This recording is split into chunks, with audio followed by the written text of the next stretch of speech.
Hello friends, welcome back. तो आज हम लोग कॉन्फ़िगरेशन और बीजेटी स्टार्ट करेंगे। याद होगा पिछले वीडियो में हम लोग बीजेटी का बाइसिंग देखे थे कि बीजेटी को कैसे हम लोग फॉरवर्ड बाइस रिवर्स बाइस जो दो जंक्शन बनता है उसको फॉरवर्ड बाइस रिवर्स बाइस वगैरह वगैरह कैसे हम लोग करते हैं उसको हम लोग कवर किए थे। ठीक है, आज हम लोग कॉन्फ़िगरेशन इन बीजेटी देखेंगे। तो बीजेटी में टोटल 3 टर्मिनल होते हैं। हमको पता है कि अगर एनपीएन ट्रांजिस्टर बीजेटी है, एनपीएन मतलब समझ में आ रहा होगा। अगर एनपीएन बीजेटी है हमारे पास तो एनपीएन ट्रांजिस्टर अगर है हमारे पास तो कुछ ऐसा कॉन्फ़िगरेशन होता है।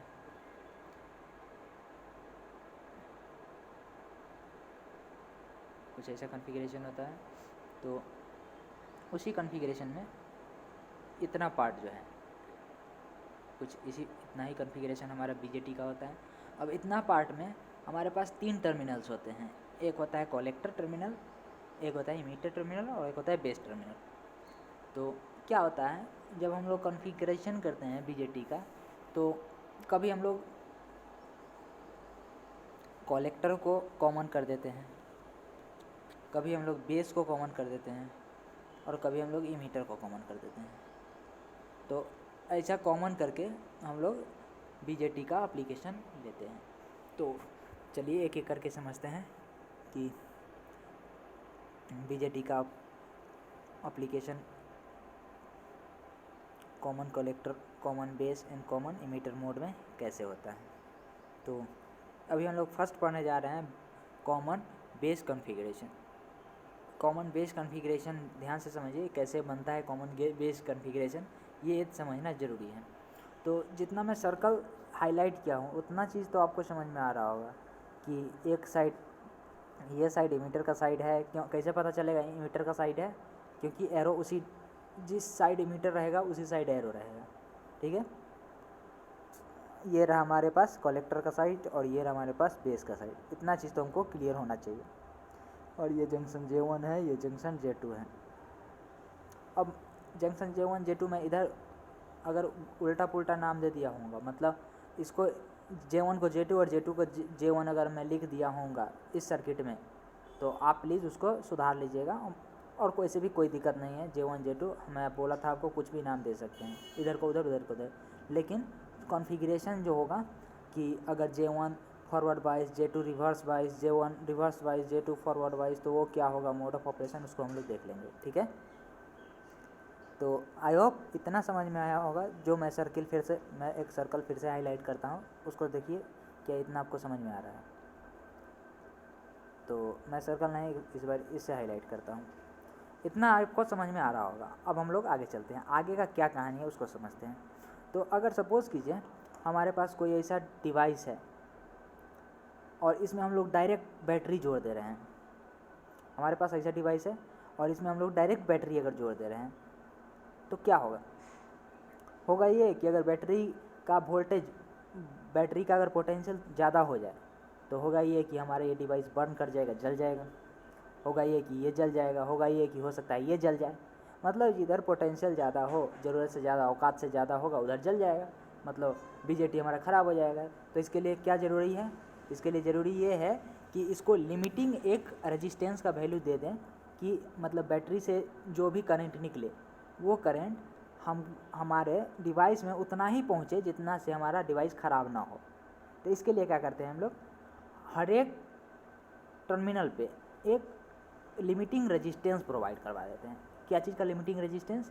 लिमिटिंग रेजिस्टेंस इस बात का कि हमारा कलेक्टर ना जले, बेस ना जले, इमीटर ना जले, मतलब ख़राब ना हो, डैमेज ना हो, ताकि हमारा डिवाइस प्रॉपर फंक्शनिंग करता रहे। तो इसीलिए हम लोग ध्यान से देखिएगा, इसीलिए हम लोग 3 रेजिस्टेंस, ये मैं रेजिस्टेंस हाईलाइट कर रहा हूँ, 3 resistance, limiting resistance of different जो हमारा टर्मिनल है उसके लिए हम लोग प्रोवाइड करवा दिए हैं, ताकि हमारा जो भी बेस है, जो भी इमीटर है, जो भी कलेक्टर है, वो जले ना, वो डिवाइस मेरा डैमेज ना हो, ख़राब ना हो। इतना बात क्लियर हुआ हो आपको। उसके बाद क्या किए हम लोग को, क्या करवाना है हम लोग को J1 J2 को फॉरवर्ड वाइज, रिवर्स वाइज वगैरह वगैरह ये सब करवाना है। तो इसके लिए हम लोग को क्या ज़रूरत पड़ेगा, पोटेंशियल डिफरेंस का ज़रूरत पड़ेगा। तो हम लोग 2 पोटेंशियल डिफरेंस लिए हैं और ध्यान से देखिए कलेक्टर दोनों पोटेंशियल डिफरेंस के लिए, ध्यान से देखिए दोनों पोटेंशियल डिफरेंस के लिए, चाहे दोनों इमीटर और कलेक्टर के लिए बेस जो है वो कॉमन है, तो इसीलिए इसको हम लोग कॉमन कॉन्फ़िगरेशन बोले हैं। ध्यान से देखिए बेस और इमीटर के लिए जो हमारा इमीटर एंड कलेक्टर के लिए हमारा जो बेस है वो कॉमन है, इसीलिए इसको हम लोग कॉमन बेस कॉन्फ़िगरेशन नाम दिए हैं। ठीक है, मैं इसको फिर से एक बार रीसमराइज करता हूँ, ध्यान से समझिएगा। ये हमारा था बीजेटी, ये बीजेटी ख़राब ना हो इसके लिए हम लोग 3 लिमिटिंग रेजिस्टेंस लगा दिए हैं अलग अलग जो भी हमारा नोड है उस पर। उसके बाद क्या किए हैं, जो हमारा बेस नोड है उसको दोनों से कॉमन कर दिए हैं, बेस नोड है उस दोनों को कॉमन कर दिए हैं, बेस नोड से दोनों को कॉमन कर दिए हैं। और उसके बाद हम लोग 2 बाइसिंग वोल्टेज, इसको बोल सकते हैं 2 बाइसिंग वोल्टेज प्रोवाइड करवाया है, एक सी और बी के बीच और एक ई और बी के बीच। ठीक है, तो ये रहा हमारा कॉमन बेस कॉन्फ़िगरेशन। अब इसके लिए हम लोग डिफरेंट कैलकुलेशंस करना स्टार्ट करते हैं। इसमें कुछ कैलकुलेशन हमको करना है, उसको हम लोग करना स्टार्ट करते हैं। लेकिन उससे पहले एक 2 पॉइंट हम लोग मैं यहाँ पे मेंशन किया हूँ, उसको ध्यान से पढ़ लीजिए। आरबी लिखा हुआ है, जो आरपी है, आरबी जो है वो है लिमिटिंग रेजिस्टेंस, आरबी को हम लोग लिमिटिंग रेजिस्टेंस बोले हैं। एंड आरई और आरसी, जो आरई और आरसी है इस दोनों को हम लोग बाइसिंग रेजिस्टेंस बोले हैं।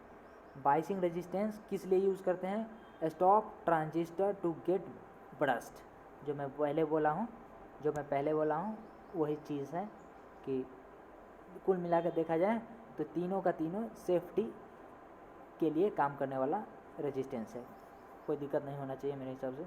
नेक्स्ट हम लोग आगे बढ़ते हैं। आई होप आपको जो लेफ़्ट साइड में दिख रहा है, स्क्रीन के लेफ़्ट साइड में ये जो चीज़ दिख रहा है ये आपको याद हो। इसमें ध्यान से देखिए तो बेस और इमीटर, ये रहा हमारे पास इमीटर और बेस, इसका नाम हम लोग J2 दिए थे, लेकिन मैं यहाँ पे J1 लिखा हूँ। और बेस और कलेक्टर, ये रहा बेस और ये रहा बेस और कलेक्टर, इस दोनों के बीच में जो भी जंक्शन था उसका नाम मैं J1 दिया था, लेकिन यहाँ पे J2 लिखा हूँ। तो प्लीज़ इसको अगर सुधार सकते हैं तो सुधार लीजिएगा, वैसे कोई दिक्कत नहीं है।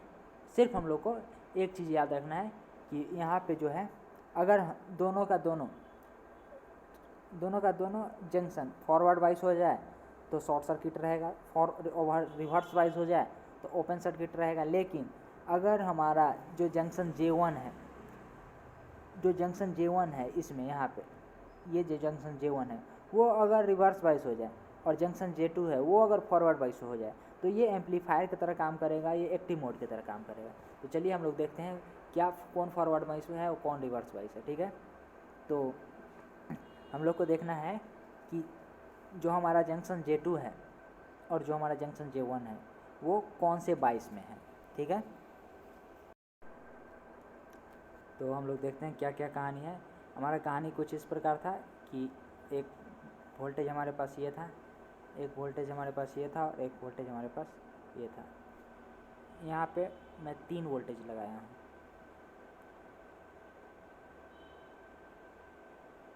और ऊपर वाला कॉन्फ़िगरेशन में जो कॉमन बेस कॉन्फ़िगरेशन था वहाँ मैं 2 वोल्टेज लगाया था। सॉरी, यहाँ भी मैं 3 वोल्टेज लगाया, VVB, VCC, VEE and VVB।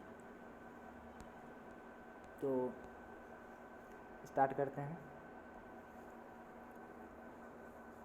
ध्यान से देखिए ये जो चीज़ है ये ऊपर पॉजिटिव है और ये P टाइप है, होल है, यहाँ पे होल है और P टाइप है, ये N टाइप है, N टाइप है। ठीक है,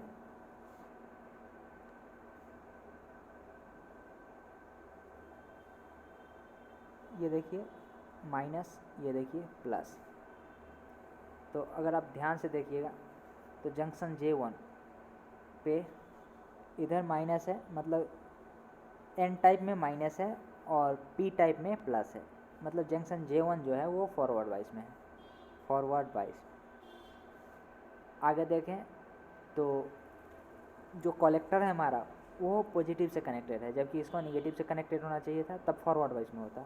इसका मतलब ये रिवर्स वाइस में है। ठीक है, पहचानने का तरीका समझ में आया? पहचानने का तरीका समझ में नहीं आया फिर से मैं एक बार बताता हूँ, अगर नहीं आया हो तो। मैं क्या बोल रहा हूँ, मैं ये बोल रहा हूँ कि आप सिर्फ पहले ये दोनों को देखिए, तो जंक्शन J1 फॉरवर्ड वाइस है, एक रिवर्स वाइस है, आपको पता चल जाएगा। जहाँ पे इलेक्ट्रॉन ज़्यादा रहता है वो पी टाइप सेमीकंडक्टर होता है, सॉरी एन टाइप सेमीकंडक्टर होता है। और एन टाइप सेमीकंडक्टर को अगर हम लोग निगेटिव से कनेक्ट कर दें और पी टाइप सेमीकंडक्टर को अगर हम लोग पॉजिटिव टर्मिनल से कनेक्ट कर दें, तो ये कॉन्फ़िगरेशन फॉरवर्ड वाइज कॉन्फ़िगरेशन कहलाता है। और अगर इसके ठीक उल्टा हम कर दें, अगर पॉजिटिव वाला टर्मिनल को पॉजिटिव पी टाइप सेमीकंडक्टर को पॉजिटिव टर्मिनल से कनेक्ट कर दें और एन टाइप सेमीकंडक्टर को, अब इसको देखिए, एन टाइप सेमीकंडक्टर को अगर हम लोग पॉजिटिव से कनेक्ट कर दें तो ये ठीक इसका उल्टा हो जाएगा, ये रिवर्स वाइस हो जाएगा। जंक्शन J1 फॉरवर्ड वाइस और जंक्शन J2 रिवर्स वाइस। ठीक है, आगे चलते हैं।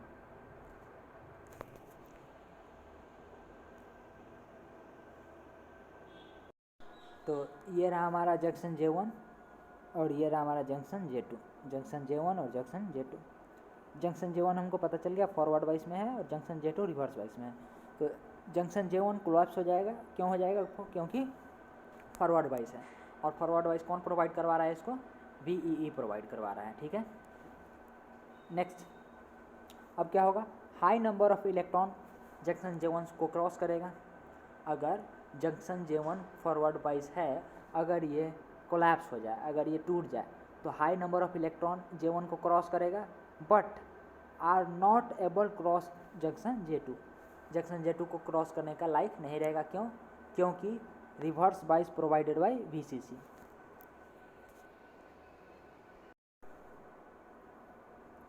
तो हमको एक चीज़ पता चला कि J1 फॉरवर्ड वाइस है और ये कोलैप्स हो जाएगा, तो हाई नंबर ऑफ इलेक्ट्रॉन यहाँ से हाई नंबर ऑफ इलेक्ट्रॉन इधर से इधर, चाहे इधर से इधर, इधर से इधर, चाहे इधर से इधर।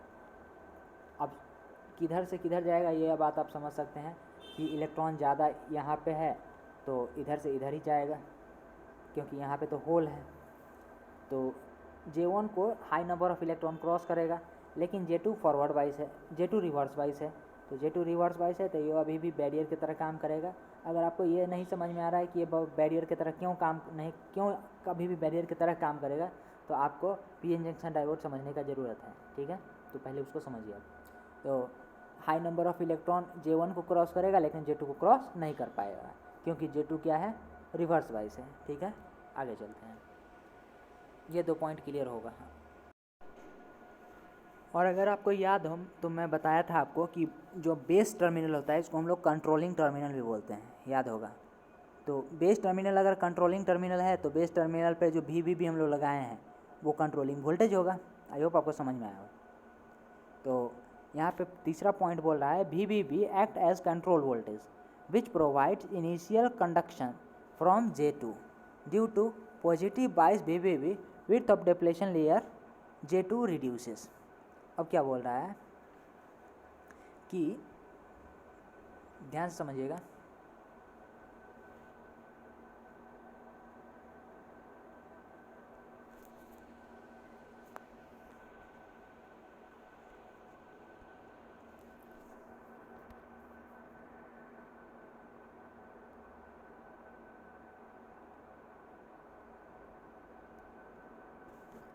ये रहा हमारा J1 दिख रहा है आपको, ये रहा J2। ठीक है, J1 फॉरवर्ड वाइस है तो क्या होगा? ये यहाँ का पोटेंशियल ख़त्म, यहाँ का बैरियर ख़त्म हो जाएगा, तो यहाँ से यहाँ तक क्रॉस करना स्टार्ट कर जाएगा। इलेक्ट्रॉन जो है high number of electron cross होगा, लेकिन V2 अभी भी फॉरवर्ड रिवर्स वाइस है, तो सॉरी J2 फॉरवर्ड अभी भी रिवर्स वाइस है, तो क्या करेगा? ये क्रॉस करना नहीं देगा, इसको इलेक्ट्रॉन्स को J2 क्रॉस करने नहीं देगा। तो अब क्या होगा? ध्यान से समझिएगा, J1 और J2 को फॉरवर्ड वाइस बनाने वाला वोल्टेज कौन है? तो आप बोलिएगा कि जो VEE है वो J1 को फॉरवर्ड वाइस बनाया है और VCC जो है वो J2 को फॉरवर्ड वाइस रिवर्स वाइस बनाया है। क्यों? क्योंकि VVB जो है ये कंट्रोलिंग वोल्टेज है। ठीक है, VEE और VCC को हम लोग बाइसिंग वोल्टेज बोलते हैं। ये पॉइंट आप याद रखिए, VEE और VBB को हम लोग बाइसिंग वोल्टेज बोलते हैं, जबकि VBB को हम लोग कंट्रोलिंग वोल्टेज बोलते हैं। ठीक है, तो क्या होगा ये कि हमारे पास VEE और VBB था, तो ये जंक्शन J1 और J2 को फॉरवर्ड वाइज और रिवर्स वाइज कर दिया। लेकिन जंक्शन J1 जो है वो इलेक्ट्रॉन को मूव करने नहीं दे रहा है, तो क्या होगा ये कि अब हम लोग कंट्रोल करेंगे इसको। कैसे कंट्रोल करेंगे? हम लोग चाहते हैं कि जंक्शन J2 रिड्यूस हो जाए और रिड्यूस होते ख़त्म हो जाए। हम चाहेंगे कि जंक्शन J2 ख़त्म हो जाए, तभी तो हमारा कंडक्शन स्टार्ट होगा। तो इसके लिए हम लोग क्या करेंगे, अब हम लोग VBB से इसको कंट्रोल करेंगे। कैसे कंट्रोल करेंगे? जब हम लोग जंक्शन J के दोनों तरफ अगर प्लस प्लस पोटेंशियल दे दें तो क्या होता है, धीरे धीरे इधर से भी फोर्स लगेगा, इधर से भी फोर्स लगेगा, इधर से भी फोर्स लगेगा, इधर से भी फोर्स लगेगा, और धीरे धीरे करते करते ये जंक्शन J2 जो है छोटा होते होते रिड्यूस होते होते वैनिश हो जाएगा। याद होगा, ये हम लोग reverse wise PN junction diode का रिवर्स वाइज केस देखे थे, और रिवर्स वाइज केस को देखने के बाद हम लोग जो हमारा जीनर डायोड है वो भी इसी तरीक़ा से कुछ काम करता था। ठीक है, तो क्या होगा, VBB से हम लोग ये ट्रांजिस्टर के J2 को हम लोग छोटा करते करते वैनिश करेंगे, छोटा करते करते वैनिश करेंगे और ख़त्म करेंगे। ठीक है, इतना बात आपको क्लियर हुआ हो, आई होप क्लियर हुआ हो। मैं फिर से एक बार रिपीट कर देता हूँ। मैं ये बोला कि VCC हमारा बाइसिंग वोल्टेज है, जो कि जंक्शन J1 और J2 को फॉरवर्ड वाइज और रिवर्स वाइज कर रहा है। लेकिन VBB जो है, जो बेस के पास हम लोग पोटेंशियल डिफरेंस पोटेंशियल लगाए हैं, वो एक कंट्रोलिंग वोल्टेज है। ये कंट्रोल करने वाला वोल्टेज है। क्योंकि बाइसिंग से हम लोग एक को फॉरवर्ड वाइज एक को रिवर्स वाइज कर सकते हैं, लेकिन जो हमारा VBB है इससे हम लोग अपना डिजायर्ड चाहत पूरा कर सकते हैं। हम अगर चाहते हैं तो जंक्शन J2 को हम लोग फॉरवर्ड वाइज रिवर्स वाइज में ही रहने देते, कोई दिक्कत नहीं होता। लेकिन हम लोग क्या किए, फॉरवर्ड वाइज रिवर्स वाइज में है तो हम लोग को दिक्कत हो रहा है। दिक्कत ये हो रहा है कि इलेक्ट्रॉन इधर से इधर फ्लो नहीं कर रहा है, जिसके कारण करंट फ्लो नहीं करेगा। अगर इलेक्ट्रॉन फ्लो नहीं कर रहा है, मतलब अगर चार्ज फ्लो नहीं कर रहा है, तो करंट फ्लो नहीं करेगा। तो इसके लिए हम लोग VBB कंट्रोलिंग वोल्टेज लगाएं, और उससे क्या किए, हम लोग J2 को वैनिश करवाएं। रिड्यूस करते करते J2 को रिवर्स वाइज में है और वैनिश करवाएं इसको। आई होप इतना क्लियर हुआ हो, तीसरा पॉइंट क्लियर हुआ हो। आगे बढ़ते हैं हम लोग। सेकेंड पॉइंट क्या था, VBB acts as a controlling voltage which provides initial conduction from J2 due to positive bias VBB width of depletion layer J2 reduces. ठीक है, अब क्या होगा, जब बहुत ज़्यादा डिप्लेशन लेयर का विड्थ रिड्यूस हो जाएगा तो क्या होगा, due to huge number of electron, बहुत सारा नंबर ऑफ इलेक्ट्रॉन J2 के पास आ जाएगा। इन EB इमीटर और बेस साइड से बहुत सारा नंबर ऑफ इलेक्ट्रॉन J2 के पास चला जाएगा, और इतना ज़्यादा प्रेशर हो जाएगा J2 के ऊपर, जंक्शन 2 के ऊपर, कि ये प्रेशर को जंक्शन J2 होल्ड नहीं कर पाएगा और कोलैप्स हो जाएगा। और कोलैप्स होने के बाद क्या करेगा, एक पाथ क्रिएट कर देगा इलेक्ट्रॉन को मूव करने के लिए। कहाँ से कहाँ तक, VCC तक मूव करने के लिए। VEE से VCC, चाहे VCC से VEE तक मूव करने के लिए ये इलेक्ट्रॉन को एक पाथ, एक रास्ता दे देगा। ठीक है, उसके बाद क्या होगा, जैसे ही रास्ता देगा वैसे ही हमारे पास अब करंट का कंडक्शन स्टार्ट होगा। करंट का कंडक्शन कैसे कैसे स्टार्ट होगा, ध्यान से देखिए। इलेक्ट्रॉन मूव कर रहा है इधर, तो करंट किधर, अपोजिट डायरेक्शन में इधर। देखिए VEE से, VE इमीटर से जो करंट निकला है उसको IE नाम दिए हैं। ठीक है, और वो VE में गया। नेक्स्ट, यहाँ पे इलेक्ट्रॉन ऑब्वियस बात है इधर मूव करेगा, इसीलिए तो करंट इधर मूव कर रहा है, इसीलिए तो करंट इधर जा रहा है। तो ठीक उसी प्रकार हमारा जो IC करंट है वो हमारा कलेक्टर में जाएगा। ठीक है, उसके बाद क्या होगा, नेक्स्ट हमारे पास जो बेस टर्मिनल है, बेस टर्मिनल से करंट अंदर चला जाएगा, बेस टर्मिनल से करंट अंदर जाएगा। ठीक है, अब हम लोग आगे चलते हैं। कॉमन बेस कॉन्फ़िगरेशन में कुछ पॉइंट्स याद रखने वाला है जो डायरेक्टली पूछा जाता है,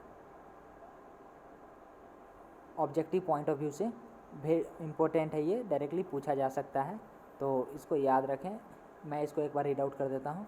तो इतना चीज़ जो है हमारे पास वो रिमेंबर करने के लिए है। फर्स्ट वन है, इनपुट इम्पीडेंस इज़ लो, जो हमारा इनपुट इम्पीडेंस, इम्पीडेंस करने का मतलब रेजिस्टेंस, इम्पीडेंस करने का मतलब resistance, input impedance is low 20 ओम के आसपास होता है, ठीक है। आउटपुट इम्पीडेंस हाई होता है मेगा जूल में, 1 मेगा जूल। इम्पीडेंस करने का मतलब सिंपल समझिए आप, resistance. Next, current gain is high more than one. Current gain क्या होता है अभी हम लोग आगे डिस्कस करेंगे। Voltage gain is high, voltage gain भी क्या होता है इसको भी हम लोग डिस्कस करेंगे आगे। तो current gain is unity, current gain जो होता है यूनिटी होता है और जनरली लेस देन 1 होता है। करंट गेन यूनिटी होता है और जनरली लेस देन 1 होता है। अब यूज़ कहाँ किया जाता है, हाई फ्रीक्वेंसी सर्किट में इसको यूज़ किया जाता है। Common base configuration type BJT हम लोग हाई फ्रीक्वेंसी सर्किट में यूज़ करते हैं। Next, common base configuration do not provide any phase shift into input. ध्यान से समझिए, ये फेज शिफ्ट क्या होता है इसको भी हम लोग समझेंगे, इसको समझेंगे हम लोग, चाहे अभी समझा देते हैं जो फेज शिफ्ट क्या होता है। फेज शिफ्ट समझिएगा, सपोज कीजिए हमारे पास एक साइनोसाइडल वेव ऐसा है जो 0 से स्टार्ट हुआ है, 180 पे गया है और 360 पे गया है। फेज शिफ्ट करने का मतलब ये यहाँ से स्टार्ट हो जाए, चाहे थोड़ा पहले से स्टार्ट हो जाए। समझ में आया? फेज शिफ्ट करने का मतलब जहाँ इसका ओरिजिन है वहाँ से स्टार्ट ना होके इनपुट में गया तो ऐसा था, समझिएगा। जब हम लोग किसी भी सर्किट में इनपुट दिए इस सिग्नल को तो ऐसा था, लेकिन जब आउटपुट आया तो ऐसा हो जाए, मतलब इसका इन पॉइंट, शुरुआती पॉइंट और लास्ट पॉइंट बदल जाए, एंगल बदल जाए, तो उसको हम लोग फेज शिफ्ट बोलते हैं, ठीक है। तो इतना पॉइंट हम लोग को याद करने वाला था। सबसे फर्स्ट पॉइंट था इनपुट इम्पीडेंस लो होता है 20 जूल के आसपास, आउटपुट इम्पीडेंस हाई होता है 1 mega joule, current gain unity होता है और जनरली प्रैक्टिकली देखें तो लेस देन 1 होता है। वोल्टेज गेन क्या होता है, हाई होता है, यूज्ड इन हाई फ्रीक्वेंसी में यूज़ करते हैं, हाई फ्रीक्वेंसी सर्किट में। और कॉमन बेस कॉन्फ़िगरेशन कोई भी फेज शिफ्ट प्रोवाइड नहीं करवाता है। इतना बात क्लियर हुआ हो आई होप। अभी हम लोग करंट गेन, वोल्टेज गेन क्या होता है ये हम लोग देखेंगे, ठीक है। तो करंट गेन एक छोटा सा टर्म है, क्या टर्म है ध्यान से समझिएगा। अगर हम लोग करंट गेन को हम लोग अल्फा से डिनोट करते हैं, ये बात याद रखिए। अगर हम लोग जो कलेक्टर करंट है उसको इमीटर करंट से डिवाइड कर दें, जो हमारा कलेक्टर करंट है उसको अगर हम इमीटर करंट से डिवाइड कर दें तो इसको हम लोग करंट गेन कहते हैं। और एक बात और,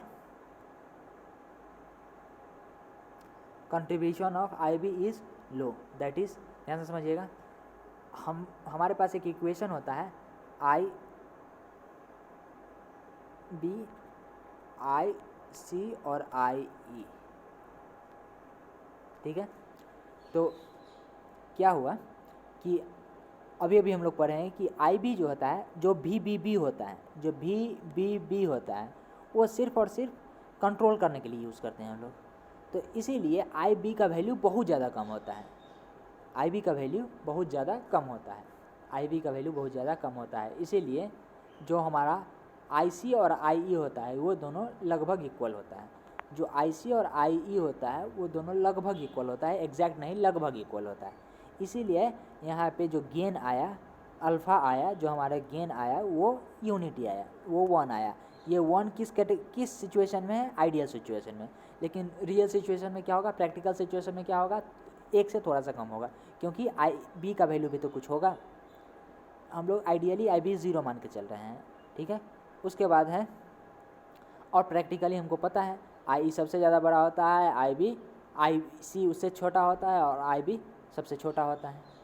इसीलिए अगर यहाँ से देखा जाए तो अल्फ़ा का वैल्यू प्रैक्टिकली 1 से कम होता है।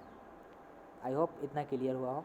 करंट गेन क्या होता है, वोल्टेज गेन क्या होता है, इसको हम लोग आगे डिस्कस करेंगे। अभी सेकेंड टाइप का, थर्ड टाइप का कॉन्फ़िगरेशन बचा हुआ है, ठीक है। तो इस वीडियो में इतना ही।